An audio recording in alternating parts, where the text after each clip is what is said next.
My kind of stage name is Shovell. It's a tag onto that nowadays, Shovell the Drum Warrior. And my real name is Andrew Lovell. And I'm probably most known for being a musician, primarily in M People, as in M People band, for about 9 years, from mid-92 to 2000. And I mean, we still do gigs in the here and now today, but and I play in many house music clubs all over the world, and I've been doing that for professionally since 1990. So I'm a musician and I'm a drummer. I sing, and that's what I do.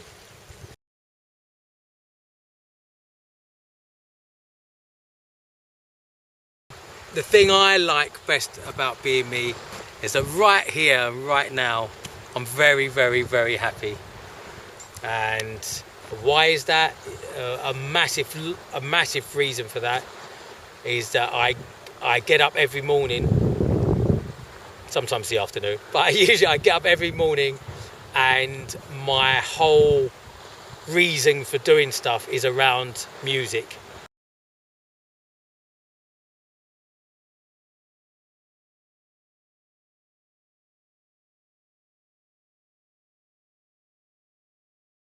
I was born and bred in South East London. I moved to North London in my mid-30s, but born and bred in South East London. Born in Greenwich Hospital, lived in Deptford, New Cross, Peckham, Forest Hill, Catford, proper Del Boy, the Del Boy manor. I had a very hard time at school. A lot kind of to do with my behaviour, well, all to do with my behaviour, but a lot, school was this, I was this, and we were doing this all the time. I got asked to leave when I was about 14, 15, which I happily did. I always wanted to be a musician, but because of my school experiences, I believed that I wasn't capable of much at all. My self-esteem was very low. I was pretty angry, very hyperactive, but I loved music. But because of my background, I never thought it would be a job or a living, and so I became a plumber for 9 years.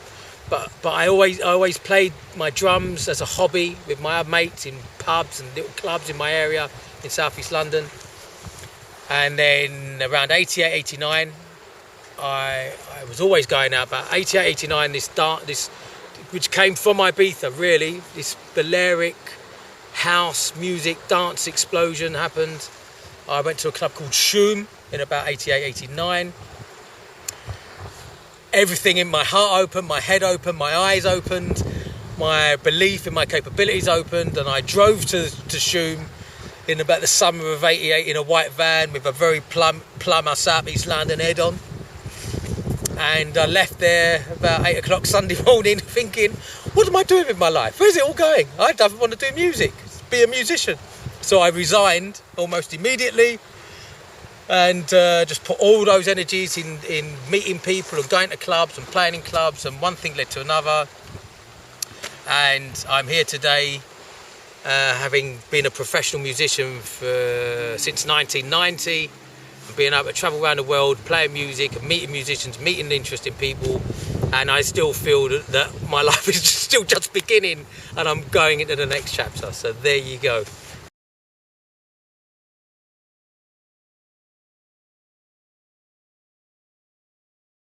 What can I share with you? To always do what you say you're going to do. And I mean, if you agree a rehearsal, turn up to rehearsals. If you agree to play in a band, play in that band. Turn up when you say you're going to turn up. Do what you say you're going to do. There's a lot of flaky people. I forgot. Oh yeah, I didn't realise. Oh, you never guess what happened. I was on the way to coming to the gig, and my mate, all of that. It's rubbish. And if you're a person who gives a time, turns up on that time, gives a date, turns up on that date, says they're going to bring a drum, guitar, microphone, ladder, paintbrush, clipboard, and they turn up with what they say they're going to turn up with, and you do the best you can be, that's it. I mean, there's no massive, out there secret and magic gift. It's like, just if you say you're gonna do something, do it.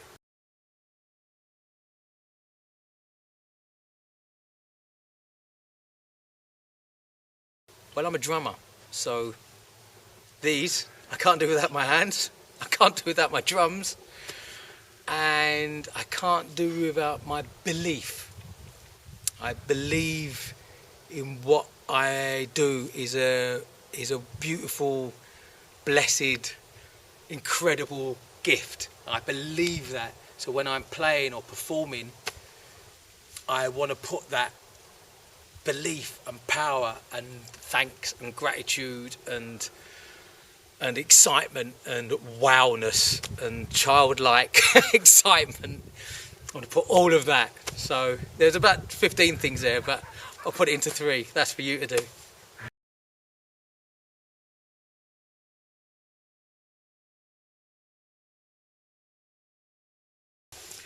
So any of you out there who want to get into the music business, I think in the beginning, it sounds a bit silly, but find out really what you want to do. It's like, I want to be in the music business. But does that mean you want to sing, or you want to write songs, or does that mean you want to be on tour, you want to set the stage up, or do you want to manage? Do you want to be the accountant?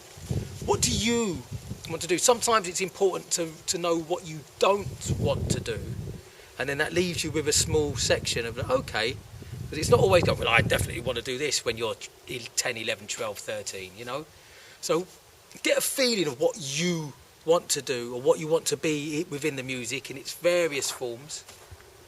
And then once you know that, as much as you can, find out about that. Whether you want to be a security man, or you want to promote gigs, or you want to look after arenas, anything. Find out online, or phone up places, law firms, gigs, and be prepared to do things for nothing in the beginning. If you really love it and you really want to be involved in the music business that way, offer your services, because the knowledge is the best thing.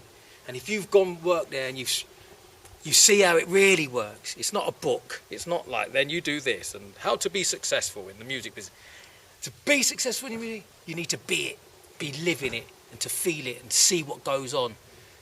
Because there's, people get tired and it's a long journey, they're away from home different times. So being within a group of people, learning to be in that and in a stressful situation.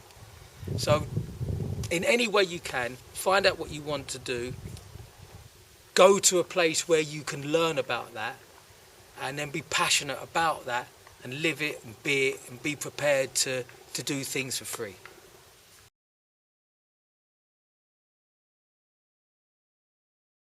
Wow, there's a lot of things, but to put it in a nutshell, I'm able to be who I really am every day, and I'm able to learn about who I am a little bit more each day, and I surround myself with music and sheep. And my days are filled with music. My days are filled basically with the thing that makes me buzz and keeps me excited and keeps me on a level and keeps me happy. That is my day-to-day existence. And the people who are around me to help me with that and have guided me to live here, this beautiful, lovely, natural paradise inspires me. All the rhythms of this place. And then I travel to a city, I go back to London or major city, and the rhythm of that place and the people are right there. Then I come back to peace and tranquility. So all those different, just being aware of all those different rhythms and experiences and people and languages and cultures and vibrations and rhythms. It's everything to me. It's all about rhythms. It's realising. It's took me about 48 years to realise it's all rhythm. different rhythms and different vibrations, so I'm inspired and I'm learning every moment, and to be determined, that's a big thing.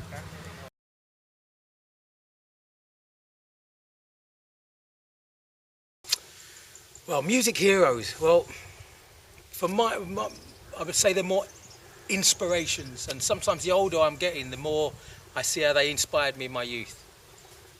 And I mean, there's thousands, but three on top of my head: Stevie Wonder, Bob Marley, and Ian Dury and the Blockheads. He was like the first guy, Ian Dury, when I was 12, and I used to go to his gigs with a couple of my friends from school. And yeah, he had polio when he was a kid, so all of his left side was shriveled, basically. So, you know, he was a cripple. His first kind of popularity came when he was in his mid-30s. So he was anti everything what he was supposed to be a lead singer a successful lead singer. And with all of that, and he was a cockney voice and he couldn't really sing. Go and check him out, Ian Dury and the Blockheads. And despite all of that, he had big hits, number ones. Hit Me With Your Rhythm Stick, you know, still one of my favourite songs. And despite all of that, everything could have been a negative, he used it as a positive. And that you can't get any more inspiring than that. And so that was, as I get older, even last week I was looking at loads of his interviews. I thought, wow, man, I get you more now than I did when I was a kid. And obviously Bob Marley, because, you know, what are we now, 30 or so years after his death, and he's still maybe more popular than he ever was.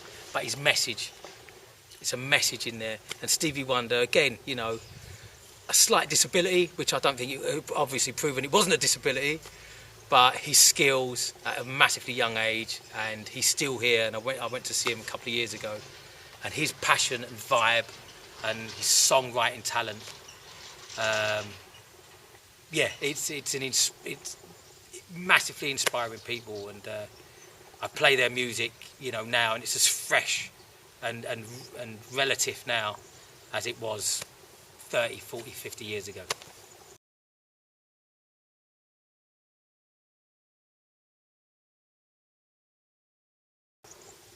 Yeah, okay, I suppose I'm thinking, what have I learned now? You know, my ripe old age, sitting in this rocking chair. Be true. Be true to yourself, because there's so many things going on in the world and in our lives today, especially if we're all living in the West, and it's Facebook and Twitters and computers and DVDs and computer games and FIFAs, and, you know, sometimes we don't have to leave the house to do anything, you know.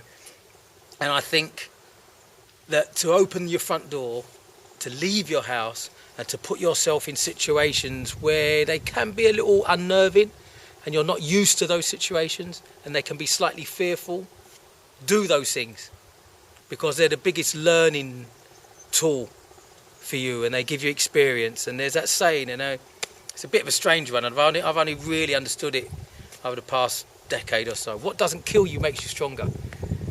And it's a bit of a deep one, but basically put yourselves in really fearful positions, do things that you never thought you would do, go to places you didn't really think you would go to, be with people you didn't think you would be with. And in a positive sense, in all those situations, you will learn the most about yourself, and you will grow and mature, and you can surprise yourself with who you actually are.